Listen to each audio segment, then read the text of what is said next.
因台南的永福国小5当前要定起老旧社的时，有发现200多年前清朝时期的台湾兵备道的遗迹。学校专向中央争取上亿的补助，即马伫学校内底打造电视中心，嘛加做全国头一座结合历史遗迹，也有现地保存的学校。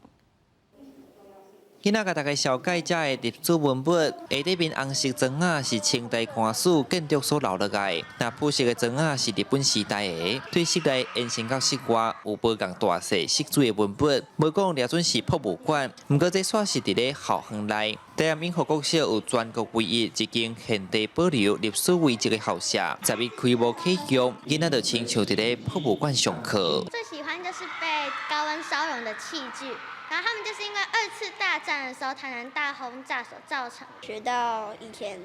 这个地方的历史，我觉得还不错。永福国小进行是台湾兵备道史，这是200多年前全台上悬的行政机关。学校是伫咧5年前重建校舍，咧学的时意外发现有900件的文物。 包括里啊刻参日本时代的徽啊，市府表示规划甲这成做校外教学重要的教育场所。另外，校方讲伫咧校庭课程，伊嘛规划一套探索国内外建筑文物的课程。以前呢，我们只能在图片啊或文字所看到的历史呢，做一个近身的接触，感受到历史不是只是书上的知识，而是真实存在我们的生活当中。课程来进行一些推广，透过老师的讲解，在现场能够看到这些相关的一些遗构跟这个历史的一个故事。电视中心目前采主文参观，校方表示未来会参文资处配合，培训文化导览志工，后续会结合导览员解说，